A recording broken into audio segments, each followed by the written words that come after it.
Assalamualaikum warahmatullahi wabarakatuh.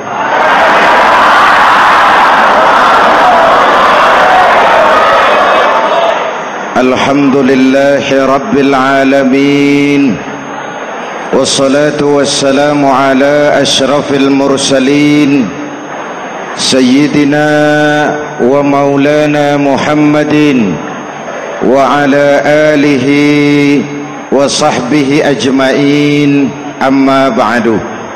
Para ulama yang saya muliakan, hadirin hadirat ma'asyiral muslimin yang saya cintai, banyak kita alami perubahan-perubahan yang terjadi, baik perubahan yang menyangkut sosial budaya, lebih-lebih yang menyangkut sosial politik. Yang tidak banyak mengalami perubahan adalah sosial ekonomi. Bahkan angka kemiskinan kita naik menjadi 3/5 dari total penduduk kita hidup di bawah garis kemiskinan, dan 20% diantaranya miskin mutlak. Perubahan-perubahan yang terjadi menyadarkan kita kepada kebenaran Al-Quran ketika Allah menyatakan wa tilkal ayyamu nudawiluha bainan nas. Hari itu kami putar di antara manusia. Ada saat datang, ada waktu pergi. Ada hari lahir, ada saat kembali, ada waktu dilantik, ada saat menyerahkan jabatan. Hari kami putar di antara manusia dan hidup cuma sekadar menunggu giliran. Soalnya kemudian di tengah perubahan-perubahan yang terjadi begitu cepat, what must we do now?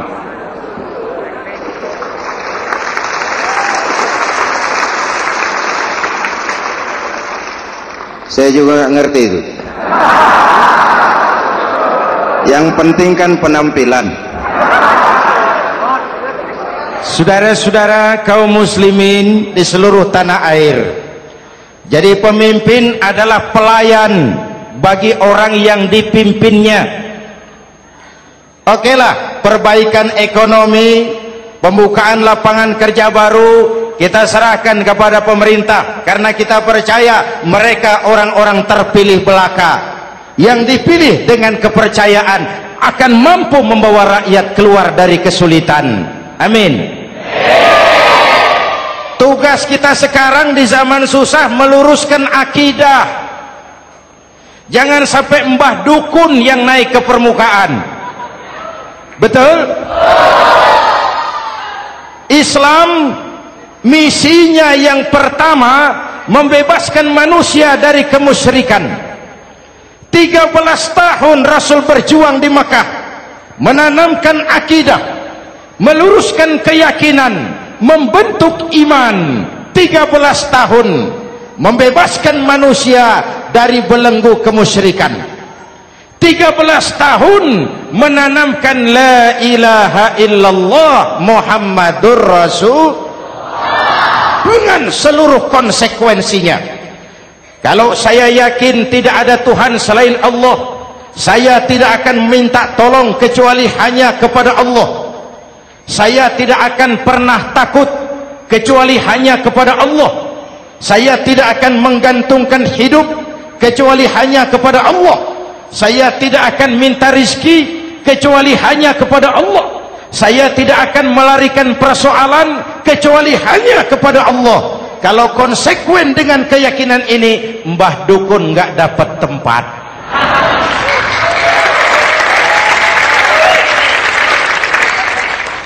Akur? Ayo lihat secara sederhana. saya sandaran di tiang, tiangnya ambruk, sayanya jatuh. Saya sandaran di tembok, temboknya runtuh, saya juga runtuh. Saya sandaran kepada orang kaya, dia jatuh miskin, saya bangkrut. Saya sandaran kepada jenderal, dia pensiun, saya selesai. Tapi kalau saya sandaran hanya kepada Allah, Allah tidak akan pernah miskin, Allah tidak akan pernah lumpuh, Allah tidak akan pernah terpuruk, dan Allah tidak akan pernah berkurang kekuasaannya.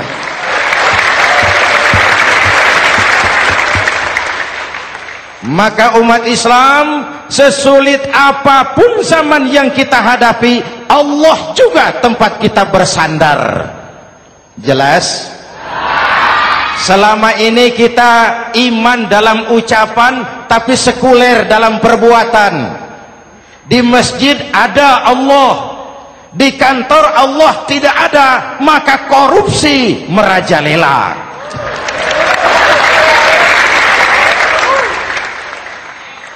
Di masjid ada Allah, di pasar Allah tidak ada, maka timbangan tetap curang.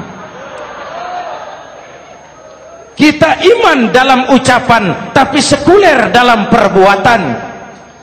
Oleh karena itu, sesulit apapun zaman yang kita hadapi, iman jugalah pegangan kita, Allah juga tempat kita bersandar. Boleh zaman berubah, akidah jangan sampai goyah. Karena iman kita hidup, untuk iman kita berjuang, dan dalam iman kita ingin kembali menghadap Allah Subhanahu. Selama ini manusia Indonesia kita lebih banyak diisi otaknya, hati sering kosong, agama dangkal, akidah rapuh, moral rendah. Memang kemudian muncul banyak orang-orang pintar, cuma sayang tidak benar. Indonesia kita bangkrut, Indonesia kita terpuruk, Indonesia kita sakit parah kalau diurus orang yang cuma pintar tapi tidak benar. Kita perlu orang-orang pintar, tapi kita lebih perlu orang benar. Jelas?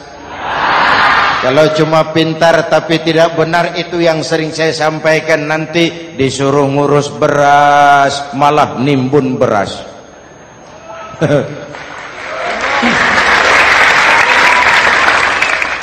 Disuruh ngurus laut malah jadi bajak laut. Disuruh ngurus hutan rame-rame jadi orang hutan. Jutaan hektar hutan Indonesia kita ini merupakan kekayaan sumber daya alam kita yang harus digunakan bagi sebesar-besar kemaslahatan rakyat. Yang disuruh ngurus hukum malah bikin hukum seperti pisau, tajam ke bawah, tumpul ke atas. Jangan heran lalu di masyarakat muncul street justice, pengadilan jalanan, sebagai refleksi dari ketidakpuasan melihat sikap hukum yang sangat berpihak. Kalau yang kecil salah, hukum cepat-cepat ditegakkan.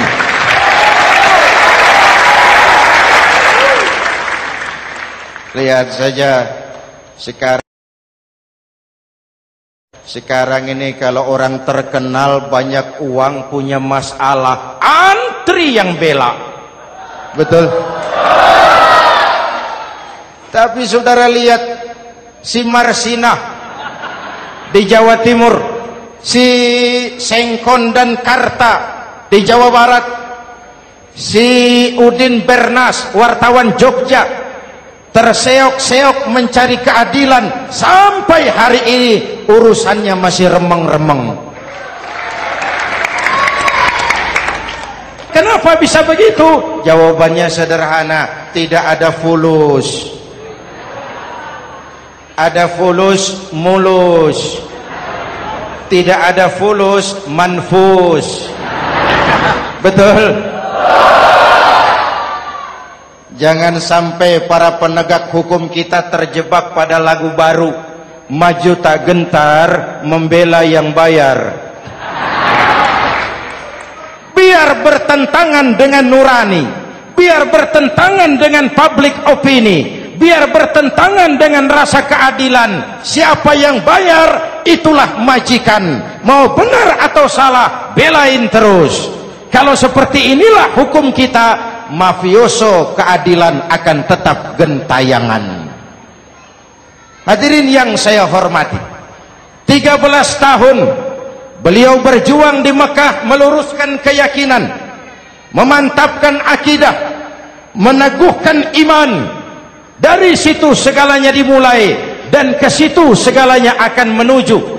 Intan paling mahal, mutiara paling berharga, tidak lain adalah nilai-nilai keimanan. Kalau itu sudah tergadai, apalagi yang bisa kita banggakan dalam kehidupan ini? Kita merasa harta kita berharga, belum ada artinya ketimbang iman. Kedudukan kita punya nilai pun belum ada artinya ketimbang dengan nilai-nilai keimanan. Itu intan paling mahal, itu mutiara paling berharga. Harta baru ada manfaatnya kalau dilandasi dengan iman. Jabatan dan kedudukan baru terasa gunanya kalau dilandasi dengan keimanan. Kalau jabatan lepas dari iman, yang akan lahir Fir'aun baru. Jelas? Kalau harta terlepas dari iman, yang akan muncul adalah konglomerat korun. Kalau ilmu pengetahuan terlepas dari nilai dasar keimanan, maka yang akan muncul adalah ilmuwan pelacur yang menyalahkan yang benar, membenarkan yang salah untuk kepentingan pribadi. Dan kondisi seperti itu tidak akan membuat kita makin sehat. Oleh karena itu, pada kesempatan ini, pesan pertama saya, menghadapi zaman susah, tetap jaga akidah. Tetap pelihara keyakinan. Kesulitan bukan untuk ditakuti, untuk diatasi. Hidup adalah kerja keras, bukan keajaiban. Perubahan tidak akan datang hanya dengan simsalabim abragadabra. Perubahan tidak akan muncul hanya dengan berandai-andai. Perubahan tidak akan turun dari langit seperti turunnya embun di waktu malam. Perubahan adalah kerja keras, sehingga Al-Quran membimbing kita, innallaha la yughayyiru ma biqaumin hatta yughayyiru ma bi anfusihim. Allah tidak akan mengubah keadaan suatu bangsa kalau mereka tidak mau mengubah apa yang ada di dalam diri mereka. Yang ada di dalam diri itu rule of thinking, state of mind, cara kita berpikir, cara kita memandang kehidupan, cara kita mengatasi persoalan. Hadirin yang saya hormati, inilah iman. Berangkat dari ini kita menyadari, ini ujian buat kita rakyat. Dan kita rakyat Indonesia ini kalau sama susah sih sudah kenyang. Ya Pak? Ya Pak? Kita ini sebagai bangsa mengalami apa yang disebut oleh Bung Karno up and down. Naik, turun, timbul, tenggelam, pasang, surut. 350 tahun dijajah oleh Belanda, kita susah. Berangkat Belanda, masuk Jepang, susah lagi. Pergi Jepang, datang nikah, susah lagi. Lalu kita merdeka, dirongrong oleh berbagai pemberontakan, susah lagi. Makan bulgur, antri minyak. Lalu PKI berontak, susah lagi. Muncul orde baru, lama-lama susah lagi. Orde baru selesai, naik reformasi, mulai repot nasi, susah lagi.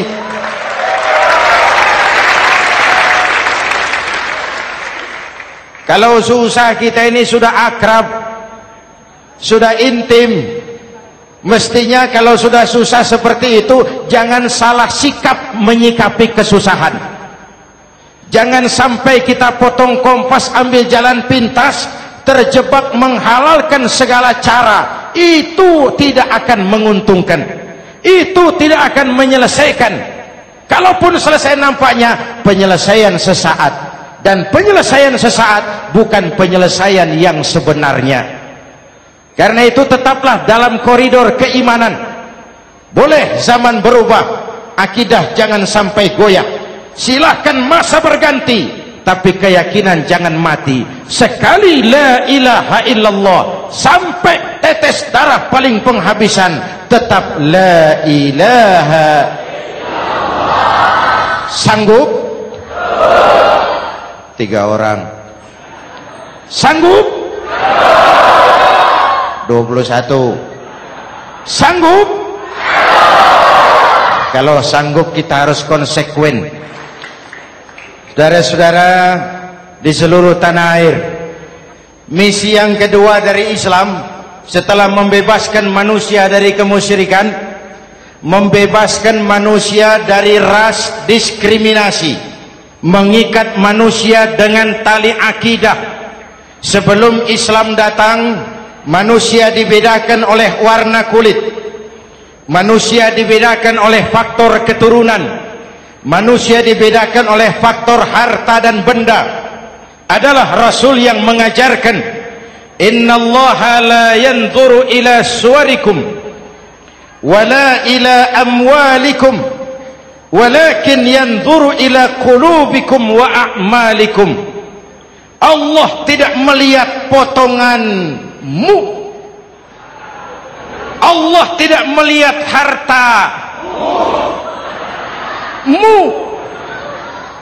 Yang Allah lihat itu adalah hatimu dan amal perbuatanmu. Jauh sebelum Amerika teriak-teriak membanggakan apa yang mereka sebut sebagai Declaration of Independence, Nabi sudah mengajarkan kepada kita semua, annas kulluhum li Adam wa Adam min turab la fadla li arabiyyin ala ujamiyyin illa bittaqwa. Seluruh manusia berasal dari Adam. Adam diciptakan dari tanah. Tidak ada kelebihan Arab dengan yang bukan Arab kecuali takwanya.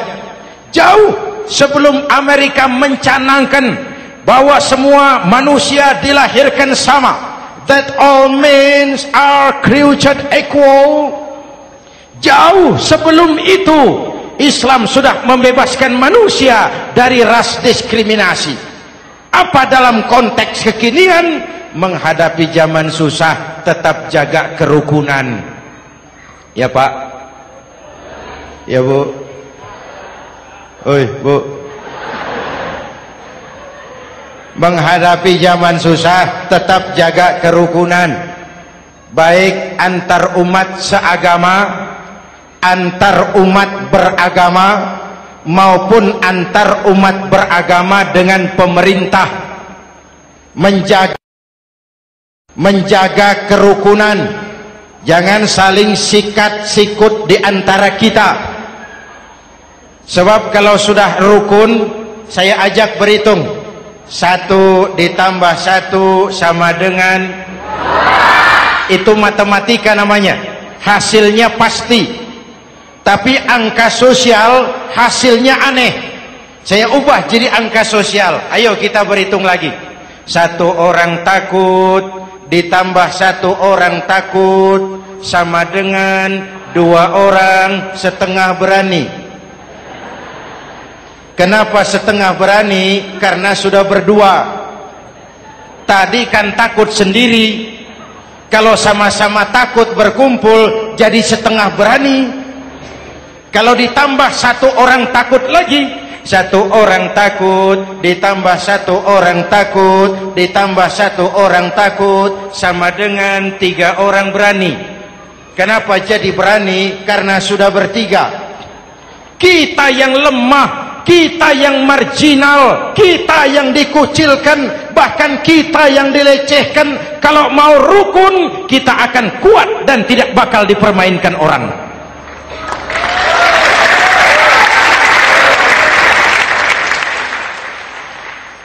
Tapi kalau rukunnya yang satu mau menikam yang lain, saya ajak berhitung lagi.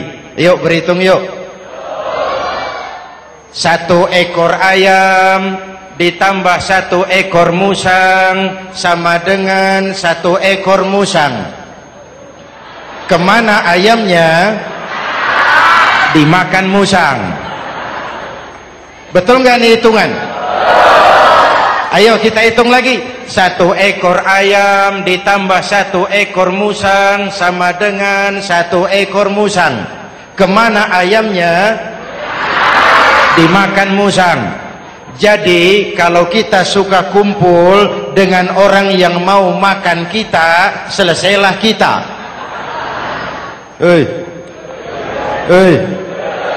Maka kalau merasa kita ini ayam, yuk kumpul sama-sama ayam, pulang ke kandang ayam.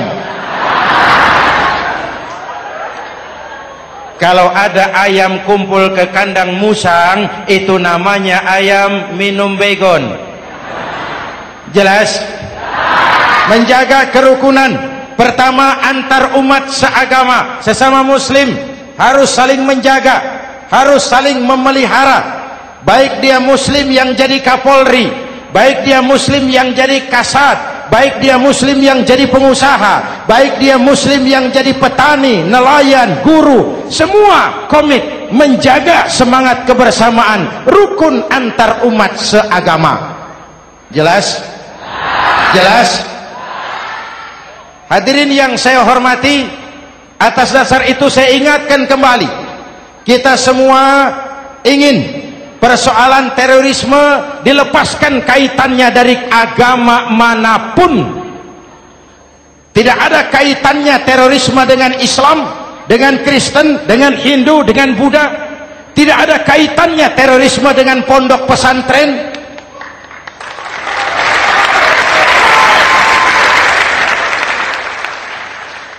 Jangan sampai pesantren jadi kambing hitam. Karena sejak zaman penjajahan, pesantren sudah terbukti memberikan kontribusi bagi perjuangan memerdekakan rakyat Indonesia. Rukun antar umat seagama. Yang kedua, rukun antar umat beragama. Islam ini rahmatan lil. Jangankan manusia walaupun berbeda agama, binatang saja dihormati. Ada hadis, fa iza zabahtum fa ahsinuz zibhata. Kalau kamu menyembelih hewan, sembelihlah dengan cara yang terbaik. Jangan menyembelih ayam dengan pisau tumpul. Itu namanya tidak berperi kebinatangan. Yang kecil lagi, saudara buka babul istinja, makruh buang air kecil di tanah yang berlubang. Sebab apa? Pertama, menjaga kesehatan. Siapa tahu di lubang yang saudara buang air kecil itu ada gas beracun. Kalau tidak, melindungi binatang yang ada di dalam lubang. Siapa tahu di lubang yang saudara buang air kecil itu ada semut sedang rapat membahas terorisme. Apa dosanya lalu mati dikencingi? Ini namanya rahmatan lis semut. Binatang saja dilindungi. Maka perbedaan agama tidak harus menyebabkan kita bertolak belakang. Perbedaan agama bukan alasan untuk saling bermusuhan. Apalagi kita sudah menyadari tentang kemajemukan kita, tentang kebinekaan kita, tentang keragaman kita. Rukun antar umat beragama, saling menghormati, saling menghargai, tapi tetap dalam batas lakum dinukum. Lalu rukun antar umat beragama dengan pemerintah. Hadirin yang saya hormati, yang benar kita dukung, yang salah kita perbaiki dan kita tegur menurut cara-cara yang diajarkan oleh agama kita. Dan sholat berjamaah, pendidikan bernegara yang paling bagus. Tadi kita sholat ada imam, ada makmum. Betul? Makmum wajib ikut imam kalau imam benar sholatnya. Rakyat wajib ikut pemimpin kalau pemimpin benar mimpinnya. Masyarakat Islam ini loyal. Masyarakat Islam ini bukan pemberontak. Masyarakat Islam ini taat dan setia. Kapan? Kalau imamnya benar. Imam takbir, makmum. Imam ruku, makmum. Imam i'tidal, makmum. I'tidal. Imam sujud, makmum. Tapi kalau imam keliru, mestinya imam ruku malah sujud. Salah imam ini. Tegur. Siapa yang wajib negur? Makmum yang saf terdepan. Anggota DPR.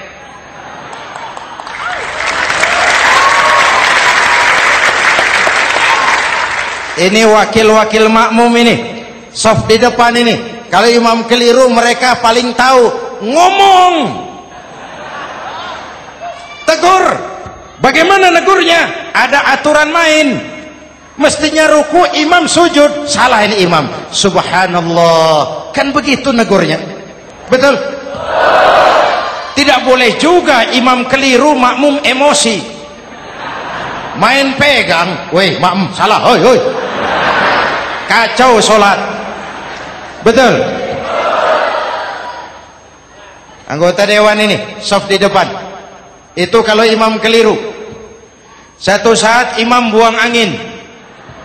Namanya manusia bisa buang angin toh. Apa makmum lalu berkata, demi kesetiaan saya kepada imam, imam buang angin, saya lebih keras lagi. Itu namanya fanatisme buta, loyalitas yang goblok. Imam buang angin, minggir. Iyyaka na'budu wa iyyaka nasta'in. Sampai situ imam buang angin, minggir imam. Lalu saf yang di depan maju. Tidak usah bikin sholat baru, teruskan pekerjaan imam. Ihdinas siratal mustaqim. Teruskan. Kenapa? Kalau bikin sholat baru lagi, nanti buang angin lagi. Bikin lagi sholat. Kapan selesainya sholat? Kapan selesainya membangun negara ini? Yang penting imam tahu diri, buang angin, minggir.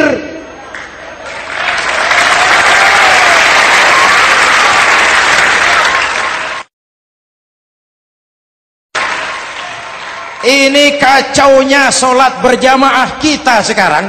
Kacaunya negeri kita sekarang. Banyak imam sudah buang angin, gengsi. Diam aja merasa nggak punya salah. Dikasih tahu sama makmum, imam tadi buang angin ya, malah jawab sedikit. Apa kalau sedikit lalu tidak batal sholat itu? Mekanisme kehidupan sosial yang diatur lewat tuntunan sholat berjamaah, sehingga Nabi berpesan, kun imaman muta'an au ma'muman muti'an fala takun thalisan jazu'a. Kalau jadi pemimpin, jadilah pemimpin yang ditaati. Kalau jadi makmum, jadilah makmum yang mentaati. Jangan jadi golongan ketiga pemecah belah. Di depan tidak jalan, di belakang takut, ditaruh yang di tengah, di depan didorong, yang belakang ditendang. Ini namanya biang kerok. Saudara-saudara, dari uraian singkat ini saya ambil beberapa catatan pokok. Pertama, kalau ada intan paling mahal, kalau ada mutiara paling berharga dalam hidup kita, itu tidak lain adalah karena keyakinan. Hidup jadi indah, hidup jadi berharga, hidup jadi berarti kalau didasari atas sebuah keyakinan. Dan keyakinan itu tidak lain adalah nilai iman kita, akidah kita kepada Allah Subhanahu wa ta'ala. Yang kedua, tetap menjaga kerukunan. Sesulit apapun zaman yang kita hadapi, kita tetap harus menjaga semangat kebersamaan. Kita harus tetap menjadi lem perekat yang menjaga keutuhan baik sebagai bangsa maupun sebagai umat. Perbedaan adalah wajar, harus dihormati sebagai ciri kehidupan berdemokrasi. Tapi jangan perbedaan menjadi sebab kita bermusuhan, dan jangan perbedaan menyebabkan kita saling berpecah belah. Hormati perbedaan, jangan perbedaan dipandang sebagai permusuhan. Dengan akidah yang kuat dan kebersamaan yang kokoh, ayo kita hadapi kesulitan, kita atasi kesulitan, dan dengan kerja keras untuk menyongsong hari esok yang lebih pasti. Mari kita Fatihah, semoga Allah memelihara kita bangsa Indonesia. Ala hadhihi niyah wa ila hadratin Nabi. Al-Fatihah.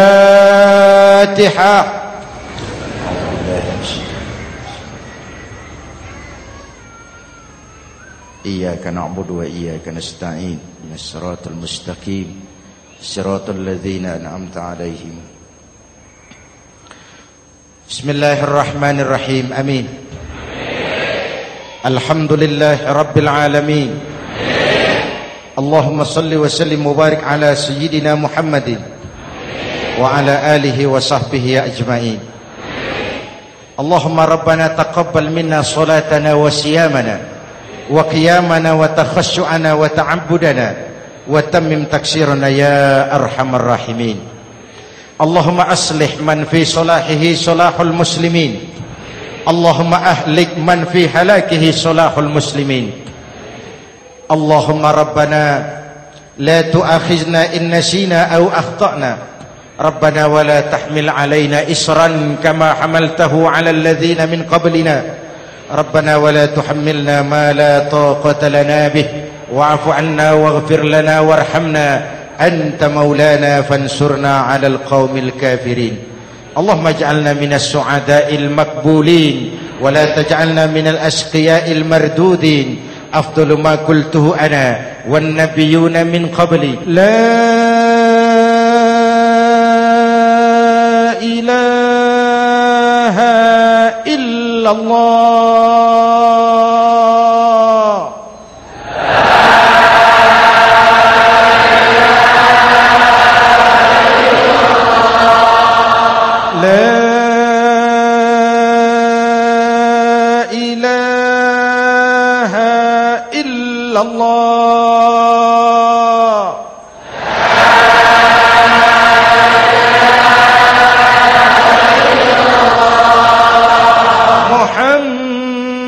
Muhammadur Rasulullah.